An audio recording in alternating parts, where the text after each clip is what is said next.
So this paper would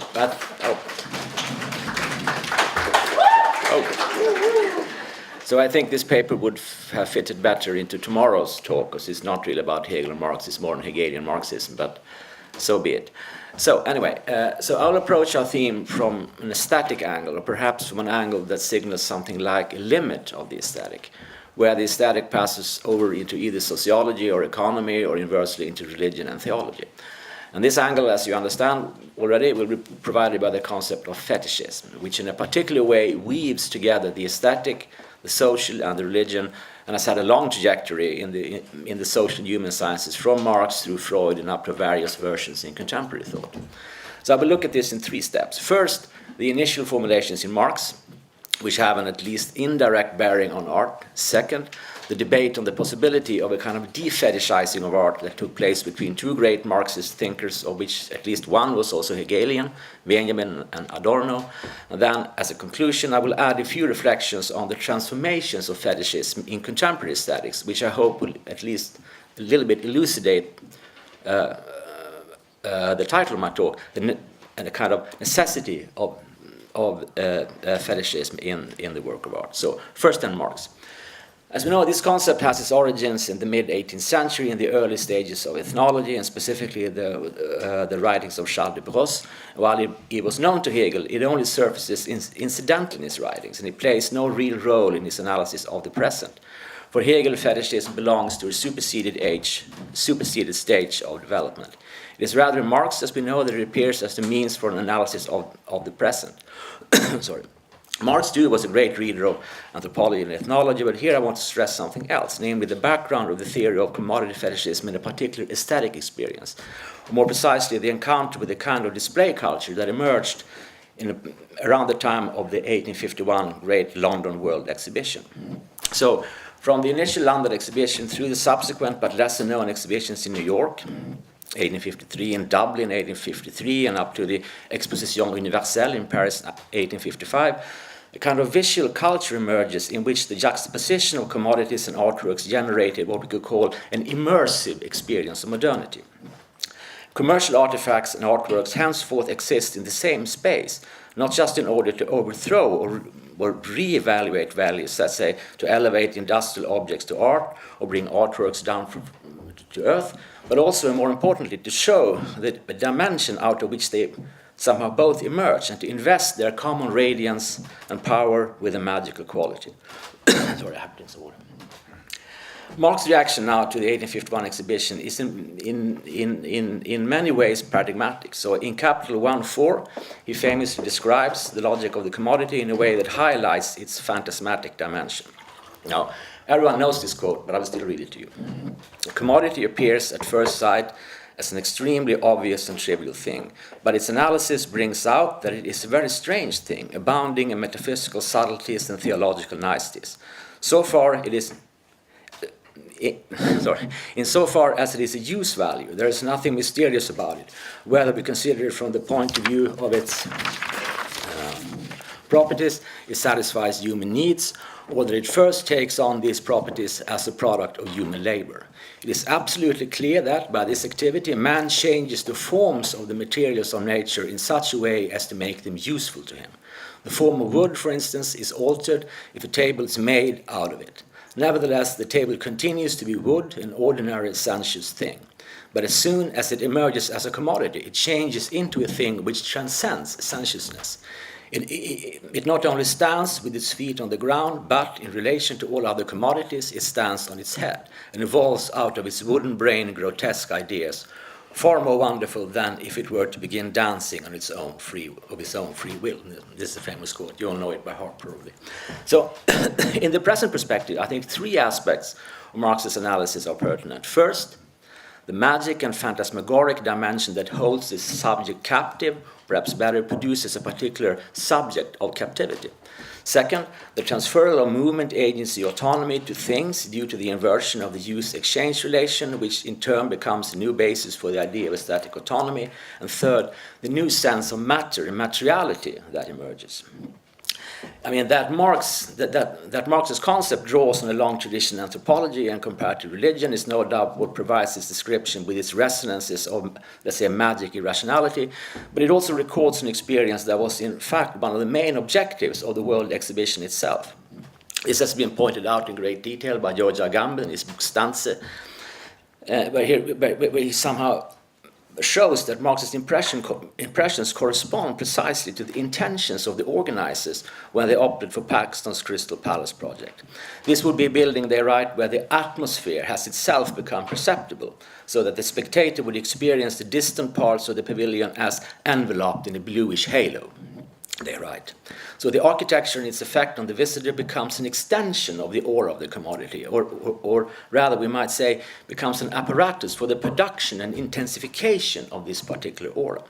And this idea was reiterated by the organizers of the Paris Cycle in 1867, whose official guidebook states that the public needs something that will make them halt, astonished before the marvels of industry.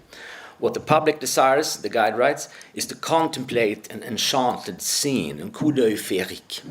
So the strategy of immersion remains the same, to overwhelm the spectator and produce a sense of awe and wonder. This is the first point, the production of this subject of captivity, or this captive subject.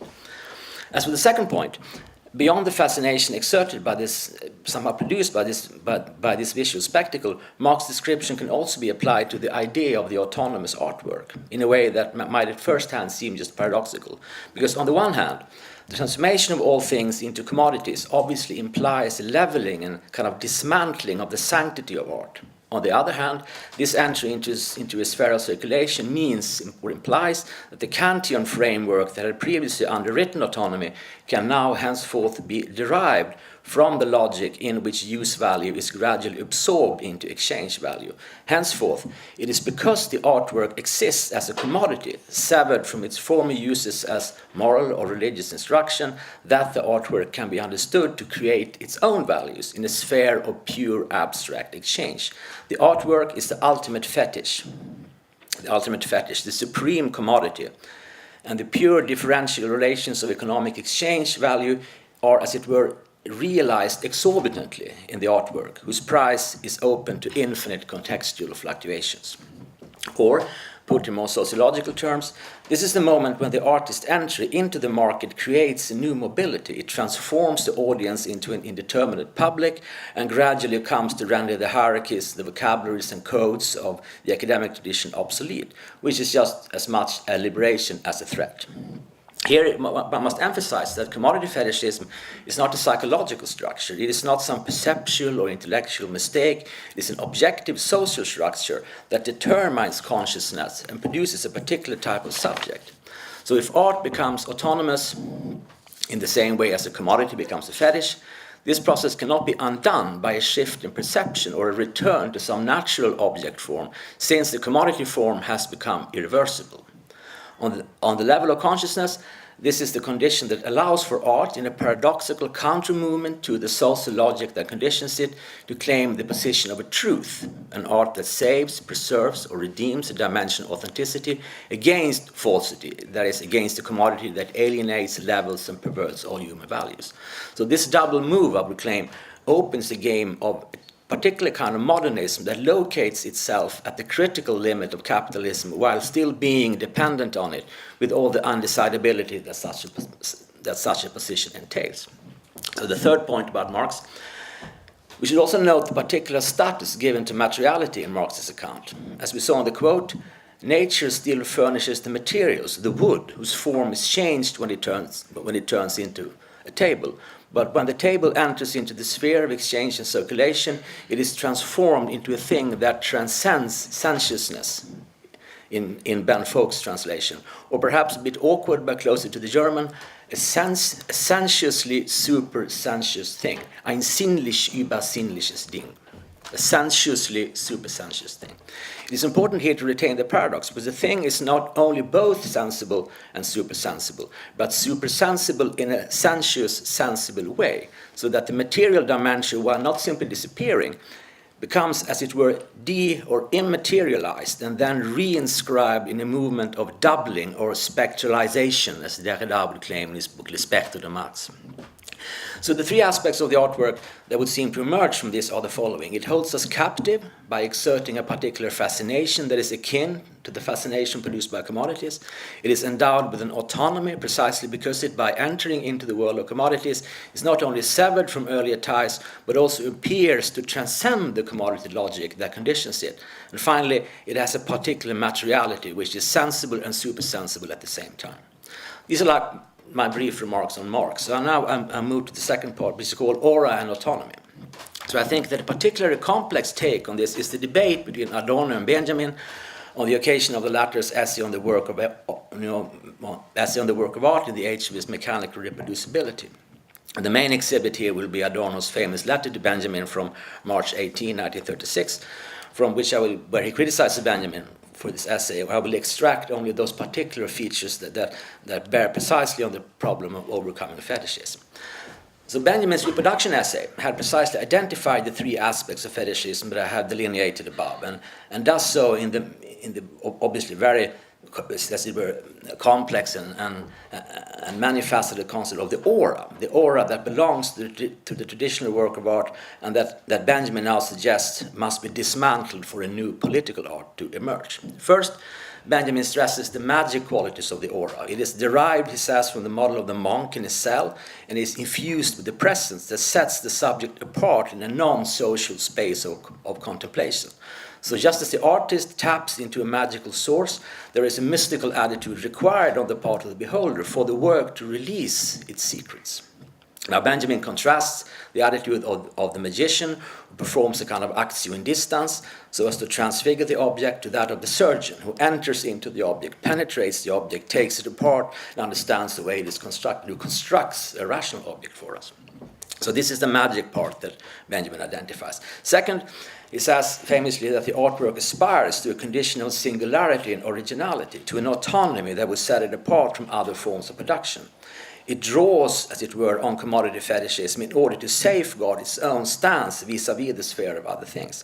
As an absolute fetish existing only in the space of exchange, it has no use, which is why it can attain an infinite economic value. It escapes the kind of substitutability that conditions the commodity.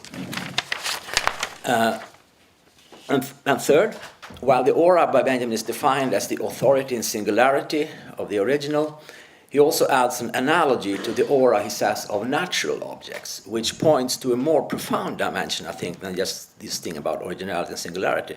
There is, he says, an interior, singular, and unique distance in the aura, impossible to abolish by any form of physical proximity. It is, he writes, the unique phenomenon of a distance, however close it may be.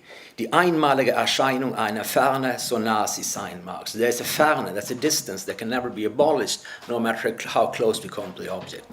So I think, on the level of materiality, this points to the transcendence of the work over and above its material incarnation, the fact that it belongs to a realm of aesthetic objects removed from ordinary space-time. So these are the 3 points now, which somehow Benjamin, I think, picks up from Marx's description of commodity fetishism. And this magic, or let's say ritual dimension, was perfected in symbolism, as in the case of Mallarmé. You know, at once very sacred and formalist poetics is the Mallarmé's case in his project, unfinished and probably interminable project, the book, Le Livre, where secular officiates are to read aloud from the great book, Le Livre, so as to somehow regenerate the world on the basis of art that is somehow nonetheless entirely pure, that goes beyond the world by being altogether world and word. And Benjamin quotes this in order to point to the impossibility in the present world of such a word.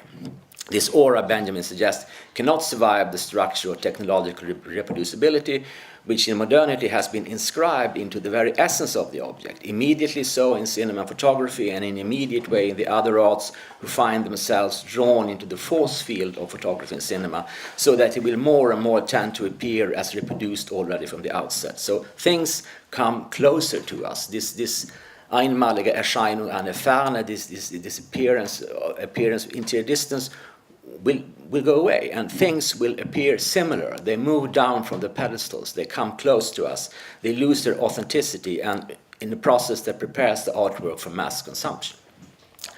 And this would then sever, Benjamin says, the object from its traditional context in a process that is equally destructive and liberating.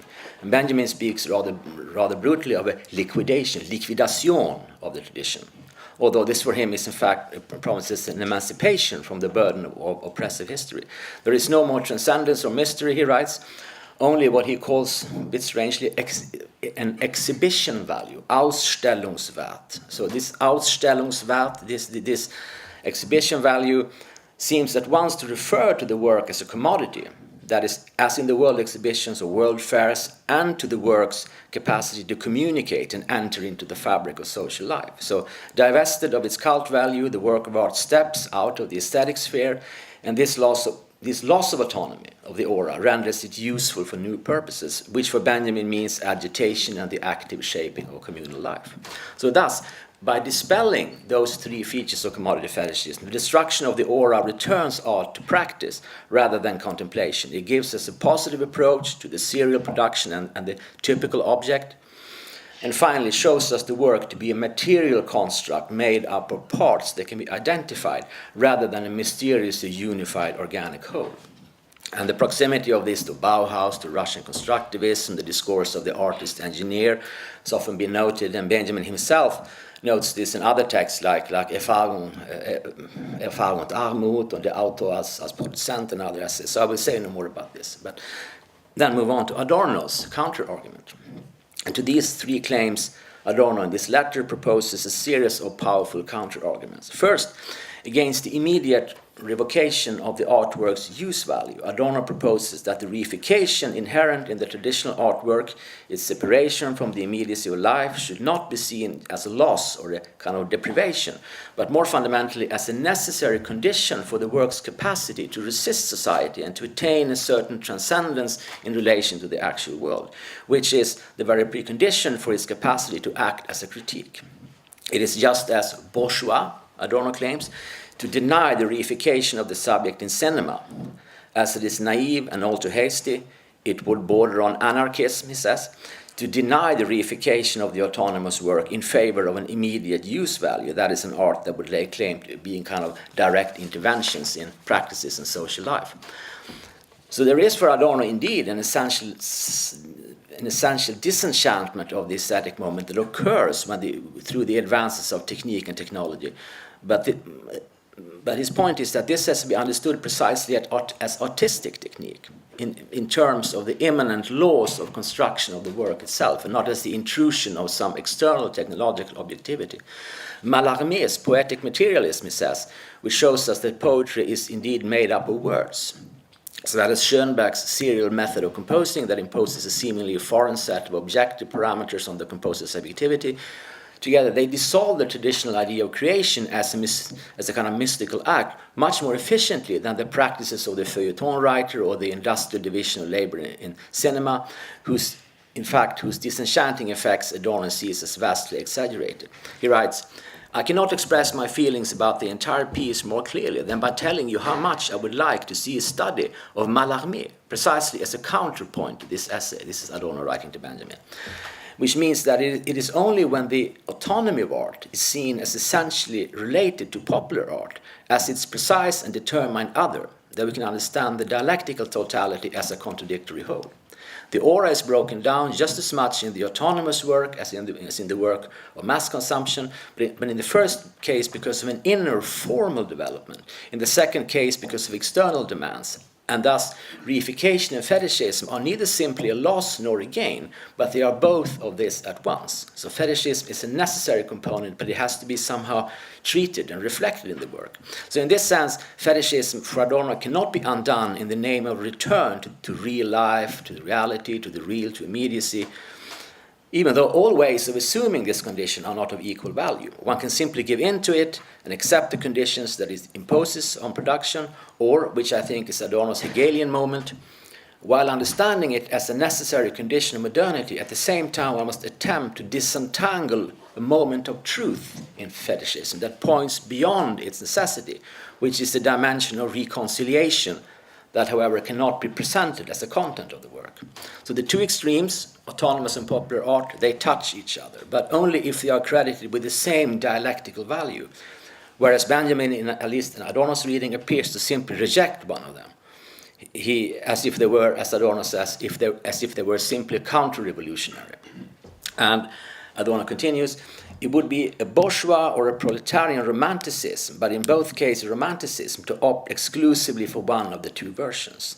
In the famous and often cited phrase, Adorno summarizes his critique of Benjamin's dream to directly transform art into life, and he says that the respective works of the avant-garde and the culture industry or mass industry, they both bear the stigmata of capitalism, both contain elements of change, both are torn halves of an integral freedom to which, however, they do not add up.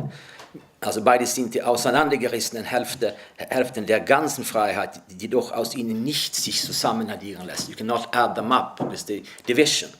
So the true is not the whole, but the truth, moment of truth, is the division between popular art and avant-garde art, and the truth lies in these, as it were, these two ways of assuming and negotiating the necessary fetishism of the work of art. They are split into two halves that can be just as little be reconciled as one of them can be simply discarded. So these were my points about Adorno and Benjamin. And now I come to the third part, which is the most tricky part and perhaps the most speculative part, where I will try to say something about how I think that this idea of fetishism imposes itself today. Just a few words, and very speculative. Okay, so I think there is a general process that shifts the parameters of commodity fetishism by transferring the logic of the spectacle back onto production itself. The commodity is no longer primarily a material object that crystallizes labor, but itself an immaterial entity called information. It is, as it were, the loop of ideology itself as it transforms its own production into a spectacle. So, if Marx's analysis in Capital 1.4 proposed that the material production process was concealed in order to endow the commodity with a spectral and mysterious life of its own, it is now the process itself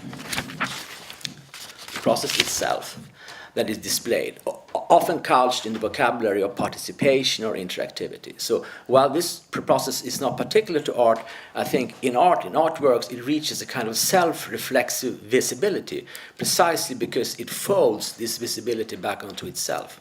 So in the rhetoric and reality of transparency, which I don't think should be distinguished as the false and the true, but rather as two moments that are both false and true, the production of images is laid out before us as a spectacle to be enjoyed, consumed, and in which we are ourselves called upon to verify our own participation and agency. And even though certain essential features of this machinery will remain hidden, it would be too simple to say that nothing has changed and that the workings of ideology production would remain just as concealed as before. The fetishizing of the means of production does not abolish fetishism, but pushes it to a new level, that of a fetishism unfolding through the visible and the transparent, in which the desire that holds the subject captive, or which produces the subject of captivity, is the desire to itself become part of this very visibility. The desire not only to monitor, but to be monitored. In the end, to assure oneself of one's own existence by applying the panoptic machinery to oneself. It is as if the analysis of analogy once proposed by Marx, the mechanism of the camera obscura that gives us the image of the world turned upside down, so that ideas would seem to have an agency of their own. It is as if this analysis would have been transformed into a theater of sorts, in which the desire to have the real thing is what drives the illusion. So I think this is one of the reasons why the kind of aloofness and interior distance of the work that Adorno wanted to uphold against what he perceives as Benjamin's premature reaction of the aura. I'm not going to say it doesn't work anymore, but says it has become more problematic, because it is the deoratization of the work and its insertion into the spectacle that themselves have become commodities. There's a commodification of de-fetishization. Or in other words, it is that which was formerly understood as resisting the commodity form that now functions as the avant-garde of commodification. Processes, context, framing conditions, and more generally ideas were precisely that which emerged as commodities at the moment when Adorno was about to finish his aesthetic theory in the late 1960s. So in a certain way, they are as Marx said, there are sensuous, difficult to say, sensuously supersensuous things, sinnlich, übersinnliche Dinge, but also inversely, supersensuously sensuous things, übersinnlich, sinnliche Dinge. They are ideal objects that can be materialized in manifold ways, and I think the whole tradition of conceptual and post-conceptual art provides us with a vast array of such specific modalities. So the question is then whether this is a mere inversion, which, like most inversions, of course, leave the basic premises intact, or whether it signals, as I think, a more profound mutation in the very form of the object. And I think here too, artworks today, just as in the case of Marx, in the case of Adorno, they are somehow clairvoyant entities, as in the time of Marx, because they unwittingly or not prefigure what is to come. So I end there.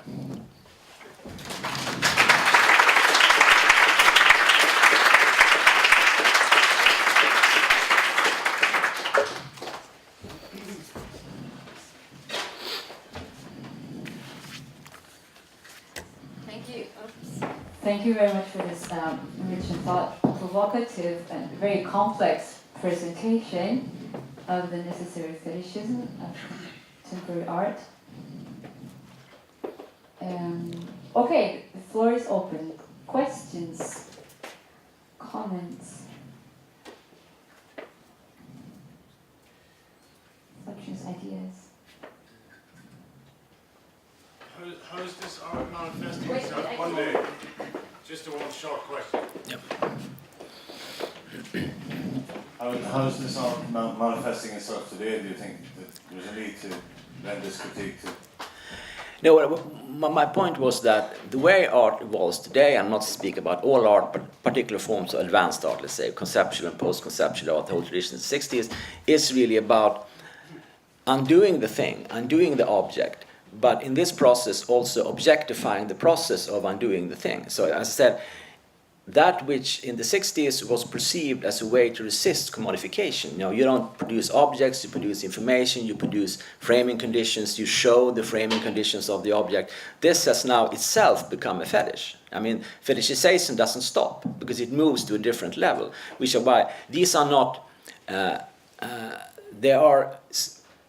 it's a kind of inversion of this sinnlich and übersinnlich dichotomy.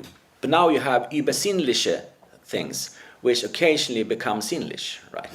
You have the sense of the supersensuous object, which exists as an ideal entity to be repeated, to be reiterated, which materializes itself in certain instances. And the fetishization here is on the level of the ideal. I mean, it's a tricky, maybe it's too complicated idea. I'm not really sure if it actually works, but it is a way, I think, which fetishism continues, precisely because it fetishizes defetishization. I mean, it's difficult to say this word, so many S and Z's in them. But I think this is what is actually going on. And what it actually means in some respects is that fetishism is infinite, of course, we know that. Anything can become a fetish.